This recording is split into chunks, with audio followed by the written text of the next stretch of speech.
আসসালামু আলাইকুম ভিউয়ার্স, আমরা গতদিন যে ফর্মুলা ক্যালকুলেশন শিখেছিলাম, আজকে তার প্র্যাকটিক্যাল কিছু এক্সাম্পল দেখবো একটা।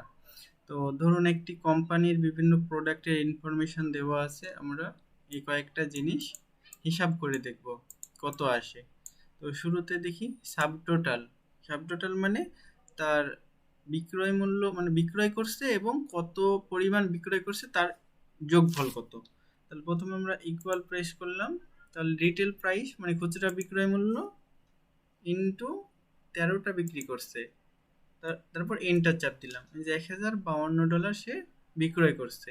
এখন দেখি ডিসকাউন্ট, যদি সে 3% ডিসকাউন্ট দেয় তাহলে কত টাকা ডিসকাউন্ট মূল্য আসে সেটা হিসাব করতে চাই। তাহলে প্রথমে ইকুয়াল প্রেস করলাম, সাব টোটাল ইন্টু ডিসকাউন্ট, তারপর এন্টার চাপ দিলাম। এই দেখেন ডিসকাউন্ট মূল্য তার হয়ে গেল $31, তার ডিসকাউন্ট আসছে এই প্রোডাক্টের।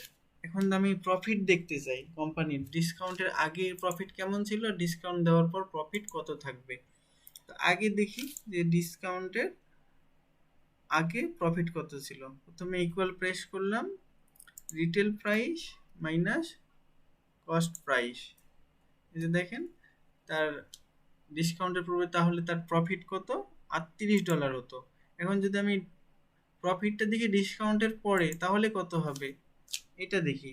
তাহলে প্রথমে আমি ইকুয়াল প্রেস করলাম, retail price minus cost price minus এই ডিসকাউন্টেড $31। এই যে $7 তার ডিসকাউন্ট থাকবে। আমরা সরাসরি এখান থেকে বিয়োগ করে পাইতাম এইটা, কিন্তু আমি ধরে নিলাম যে প্রফিট বিফোর ডিসকাউন্ট এটা আমরা বের করি নাই, তাই আমরা সরাসরি এভাবে করলাম। এখন যদি হিসাব করতে চাই যে টোটাল প্রাইস আফটার ডিসকাউন্ট, মানে ডিসকাউন্ট দেওয়ার পর একজন বায়ারকে কত টাকা পে করতে হবে, তাহলে আমরা একটু হিসাব করে ফেলি।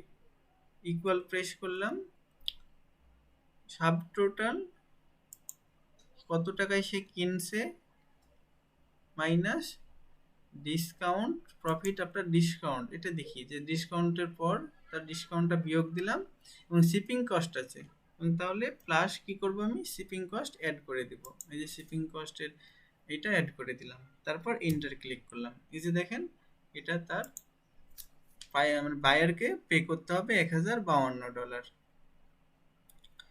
যাক, এখন যদি আমি সবগুলো বের করে নিতে চাই তো আমি ডাবল ক্লিক করলেই সব বের হয়ে যাবে। এভাবে আপনারাও করে ফেলেন। এগুলো হচ্ছে প্র্যাকটিস করবেন বেশি বেশি করে, কারণ প্র্যাকটিসের বিকল্প নাই। আর এক্সেল যত প্র্যাকটিস করবেন তত টুলগুলো সম্পর্কে জানতে পারবেন। তো ধন্যবাদ, আজকে এতটুকুই।